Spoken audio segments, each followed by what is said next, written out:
Ladies and gentlemen, it's time for WrestleMania 29. The MetLife, is it the MetLife Arena? Or is it the MetLife Center? No, MetLife Stadium. I was wrong on both accounts. My God. MetLife Stadium. We got an action-packed card. I can't even think of all the cards. You got the tag team titles on the line. Undertaker versus Ryback, Streak. Sting and Cena, Icon versus Icon. Chris Jin versus Dolph Ziggler for the World Heavyweight Championship in the main event of WrestleMania. The Rock and CM Punk. There can only be one. Let's just jump right into it. So we begin with we have two pre-show matches on the card. The first one is Lay Cool versus the Bella Twins. Lay Cool beating the Bella Twins with Michelle McCool hitting a Styles Clash on Nikki Bella in 16 minutes and 53 seconds. Thought I'd get that match on the card. I liked that little different, little rivalry that they had. For a pre-show match, I kind of wish this was on the main card now. This probably would have done pretty good. But, I'm literally, of the 300 minutes you get for WrestleMania, I think I'm at 295. So I couldn't even spare 5 minutes. And then we have a Memorial Battle Royale, if it will ever load. There you go. I was going to consider having its own thing, but I'm probably not going to do it the whole time. This is the Battle Royale for Cody Rhodes, who unfortunately passed. What's it called? With Rey Mysterio winning the Battle Royale. For some reason, it was supposed to be Goldust. Rey Mysterio will now be buried for botching that. But, what's it called? I like to imagine, I didn't put it and I should have, but Goldust was probably in the, one of the final four. So I'm fine with Rey winning that Battle Royale. But, pretty balanced. This is literally just to get everybody that's, not a lower mid-carder and below on the show. So now we can actually get into the main segment of the show, I believe, here. I don't know what this is. What is this? Oh, a gimmick change. And there you go. Brodus Clay came out to dance. Was it 29? He did the Somebody's Call My Mama thing with the grandmas? I don't know. I don't remember. But we actually... Oh, they're supposed to be off screen. We have, what's it called? A sort of WrestleMania intro video between, for all the different and various feuds that are going on. The Rock, CM Punk, Undertaker, Sting and Cena, what have you, just to open up the show. No, definitely not. Don't want to address that at all. Alright, so this wasn't the best match on the card, and I'm kind of sad for that. But, we have, 83 is alright. God, I wish it should have gotten a 90. I don't know. I know it says Roman Reigns, he got a 61. I don't know why. I mean, this is, literally the tag champs in Kings of Wrestling got 90s. I don't know, whatever. But, Kevin Steen... He submits, Roman Reigns with his sharpshooter. InZayn make defense number 2 of their WWE World Tag Team titles. We go to the main show. And we have a feud recap for the United Kingdom versus the Zack Pack. The United Kingdom, Wade Barrett, Drew McIntyre, Nicholas Magnus, and Douglas Williams. And then we have on the other side of Zack Ryder, Tanahashi, Yoshi Tatsu, and Xavier Woods on the other. Excuse me, sorry. And at 84, this really did better than the tag match? Whatever. The Zack Pack.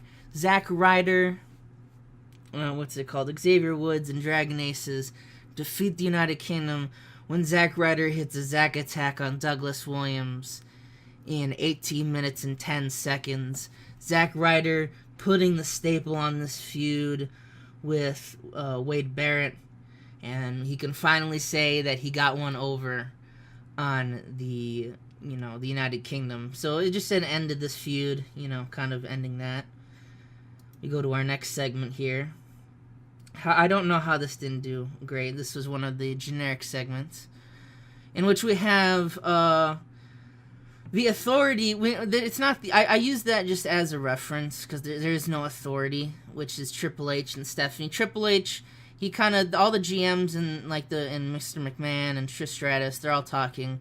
Triple H, he talks about he originally gonna fight Brock, but that fell through the wayside. He's decided he's gonna probably step back a little bit, really take that role as COO to an actual definite position, which everyone applauds him for. And we also get some hype segments for Bray Wyatt and Evan Bourne coming up, that match. I believe that's next. And there we go. Evan Bourne trying to take that United States Championship. No disqualification. I completely forgot to build that up. He tries, but he can't do it. As Bray Wyatt defeats Evan Bourne in 2022 with the Sister Abigail.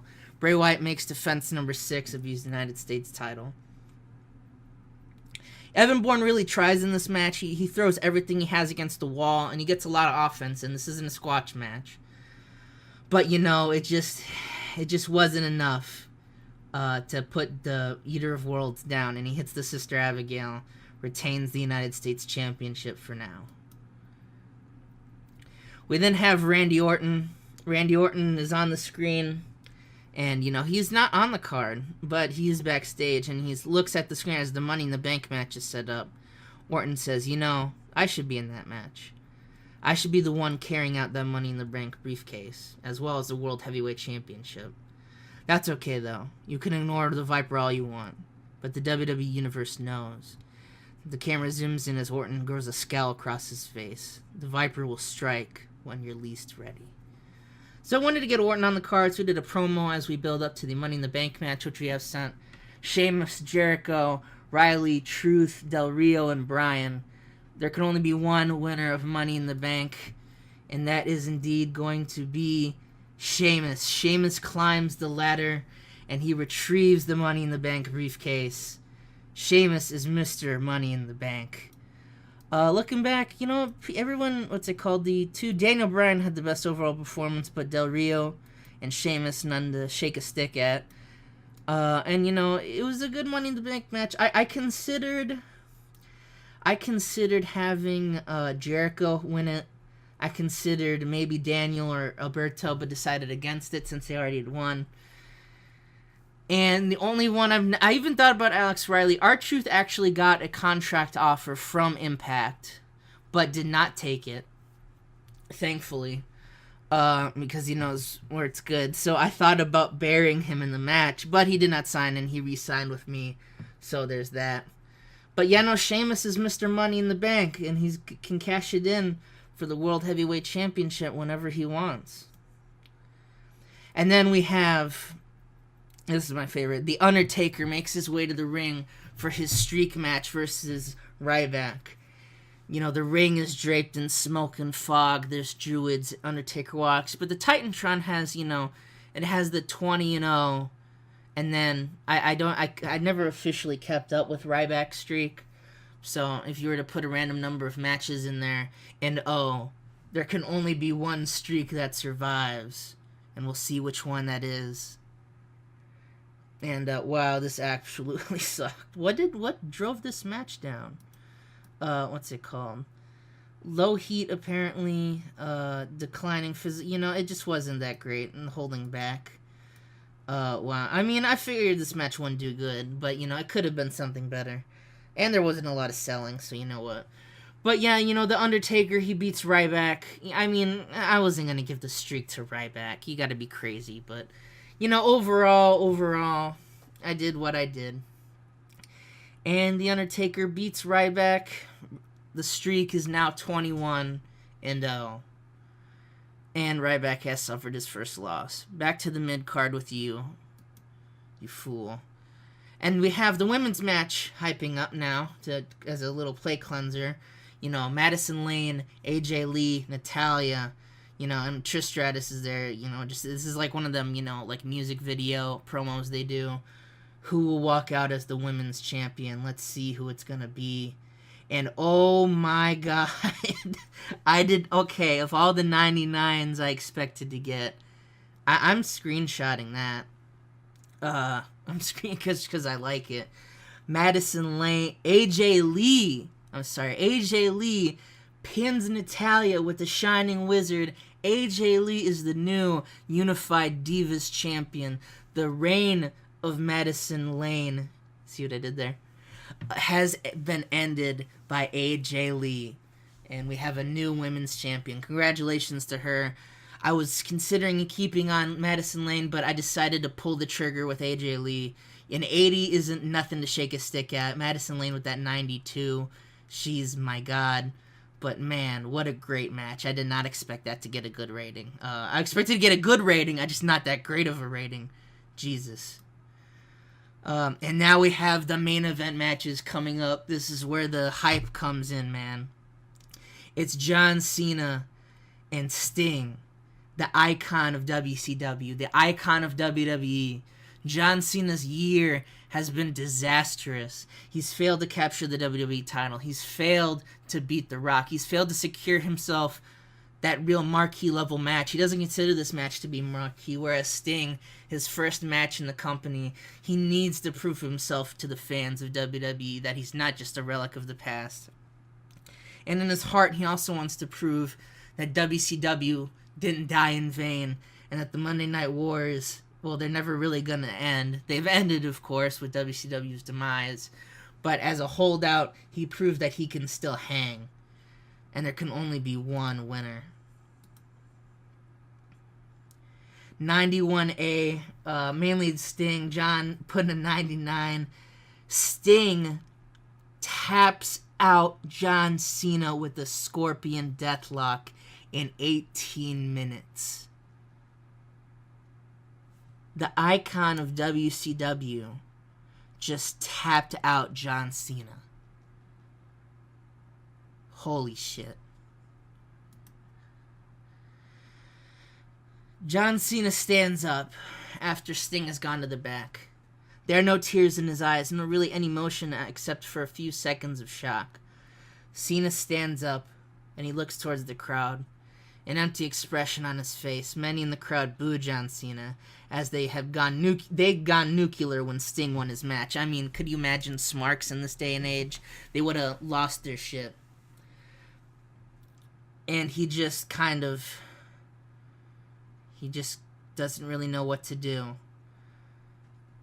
And he looks around one last time, possibly pondering something to himself.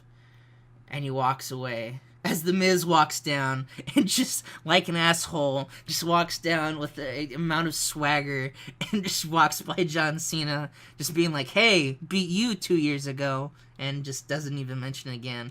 And we have our next matchup. It's The Miz and John Morrison, the ultimate blood feud. Who will come out on top? Will it be the Prince of Parkour and the must-see WWE superstar?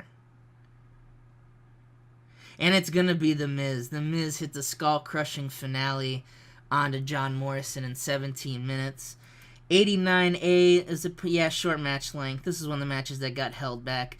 Really wish it didn't. It would have gotten a way better rating. But all in all, great match by the two guys. The Miz picking up the win, picking up a lot of momentum.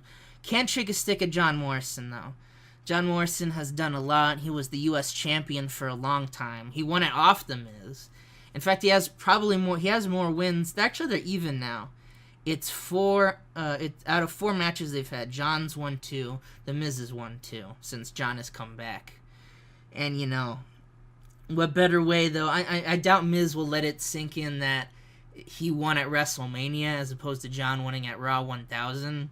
But still, obviously a great match. And next up, we have Ziggler and Christian. Dolph Ziggler, the World Heavyweight Champion... the number 1 contender to the World Heavyweight Championship. And Christian, the title holder itself. Christian he won Money in the Bank. He cashed it in the right way, announcing it at TLC. Beat Mark Henry in a tables, ladders, and chairs. Has had a grueling title defenses each time. He's beat people like Mark Henry. He's beat Randy Orton. He's beat Ziggler even a couple... No, he's not beaten Ziggler, I'm sorry. Cody Rhodes before his untimely demise by the game. He's taken on a lot of comers, but has he taken on someone like Dolph Ziggler? Someone who's absolutely dead set focused on winning this championship. We're going to have to see how it goes. And that match is going to be next. Can the dream come true, or will the title not change hands? And the title stays with Christian after he hits Ziggler with a spear in 20 minutes. Christian makes defense number 5 of his World Heavyweight title. Dolph Ziggler tried to get into the skin of Christian. He tried to get it there, but he just couldn't do it. He just could not secure the victory, unfortunately. And you know what? It shows. It took one mistake. Dolph Ziggler, I like to imagine he was going for maybe a zigzag. Maybe he's shook off, thrown into the ropes, tries to hit a clothesline, massive spear by Christian. 1, 2, 3, it's over. And that's all it really takes in WWE. 99 A-star match. Loving it. And now, the main event. The longest title reign of as far as anyone can remember. Of course, it's not the official longest, but I mean, no one's even had a championship reign this palpable except maybe John Cena all those years ago, defending against the Attitude Era's icon, a legend of WWE. No man is greater than The Rock, except maybe CM Punk. There's only one way to decide in this next match. In this match, this is hard-hitting. This is... imagine their match from Royal Rumble. The Royal Rumble, in 2013, in which Rock won the title in our realm. It's like that, but even more. Like, The Rock, he's a brawler. That's how the Attitude Era was. It was, punch and kick, brawl, a few technical moves. Maybe pulls out the sharpshooter that always looked like shit when he did it. But CM Punk, he's not only a technician, but a smart wrestler. He can adjust his style. The Rock wants to brawl, he can brawl. The Rock tries to pull out things like the sharpshooter, he's gonna go for the Anaconda Vice. Rock wants to keep it on the ground, CM Punk's gonna go in the air, use that Macho Man elbow drop. He's gonna do whatever it takes to hold this title. And The Rock has him out. He's going for the rock bottom. The Rock looks like he's setting the match up when, bam, elbow to the face, the ref is inadvertently taken out. And as soon as that ref's taken out, from under the ring, a hooded man comes out. And this hooded man just picks The Rock up and he pile drives him. Yes, he pile drives The Rock. No, a move that's banned by WWE, except for The Undertaker, but, he's The Undertaker, what are you gonna do? And The Rock just lays there motionless. And the hoodie comes off.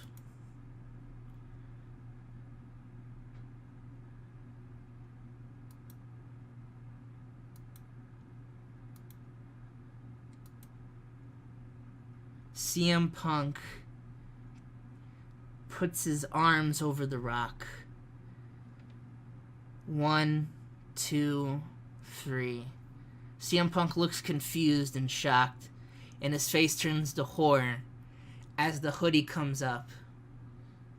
And John Cena is the man who's attacked The Rock and cost him the WWE Championship. Punk watches on in horror as John Cena, a look of both hatred and vacancy, this man just has no feeling, picks up The Rock and he beats him. I don't know what that was. He beats him like no wrestler has ever done before.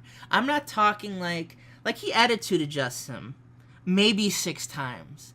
The Rock, for all that it looks, is dead. He's bleeding from the mouth. He's not even moving. He's blinking is the only sign of life that comes from The Rock. And CM Punk looks horrified. John Cena simply looks at Punk, that vacant look on his face, the hoodie's still on, and walks to the back. The crowd is probably fucking livid. Could you imagine? The only reaction I could think would be more if he screwed The Undertaker. But obviously, that's not what's happened right here. John Cena has turned heel. CM Punk calms himself, and the realization hits. He's retained the title.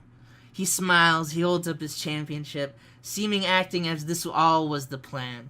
Clearly it's not. You can tell by the look that CM Punk gave him. John Cena acted on his own accord, but CM Punk's still gonna act like, hey, I did that. He holds up the title, he closes his eyes, soaks in the crowd's boos. They're not even directed at Punk. They're absolutely directed at John Cena. And then all of a sudden, SOS, I hear him shouting. CM Punk's eyes widen as the familiar theme echoes. It's Kofi Kingston.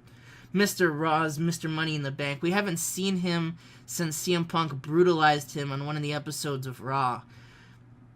Punk steadies himself as a brutal matchup. Kofi Kingston's cashing in. He's had enough of Punk being an arrogant dick.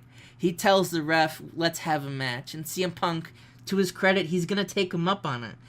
He's had a brutal match, though, so he's steadying himself. The bell rings. Bam! Trouble in Paradise. Immediately just kick right to the skull. CM Punk goes down. 1, 2, 3.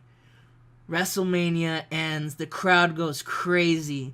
Kofi Kingston holds up his WWE title, his clearly won prize. The reign of Punk is over, and while we've had a tragedy in terms of John Cena, CM Punk has been defeated for once, and we have a new historical-making WWE champion to end WrestleMania.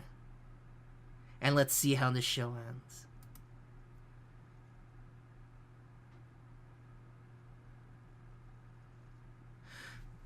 Ooh. See, now, there you go. There you go. Wow. God, so close to so fucking close to 100.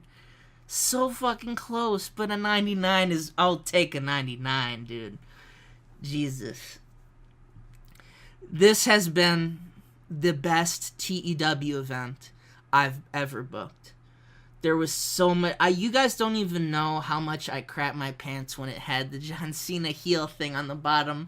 But you know what? I figured maybe some people could have guessed it. Maybe some people thought it would come later. But you know what? I pulled the trigger on it. Let's just look at the results here. A lot of championships were retained. The U.S. title, the World Tag Team titles. Sheamus won Money in the Bank. The Undertaker streak's still alive. Sting beat John Cena, who then turned heel on The Rock and pretty much murdered the poor guy. Christian's still World Heavyweight Championship. Yeah, he's the physical embodiment of the World Heavyweight Championship.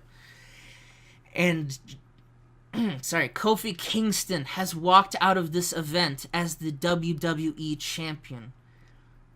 Raw and SmackDown after WrestleMania, we have... Not the draft. I'm going to copy the Superstar Shakeup. I'm not going to have an official draft. There'll be draft picks, kind of like the Superstar Shakeup. They'll be shown on screen, and people will come out, and you can tell. But as far as... It's going to be a little bit... I recorded this way in advance, I decided. And you know what? This has been great. I just want to thank everybody. I'm not ending the series, but it feels like it. I wanted to thank everybody for the amazing support this series has gotten and making this the most fun I've had with this game in years. Obviously, it's a fun game, but this has been the most fun I've had with it, and I am so glad I got to share it with you guys. Thank you so much.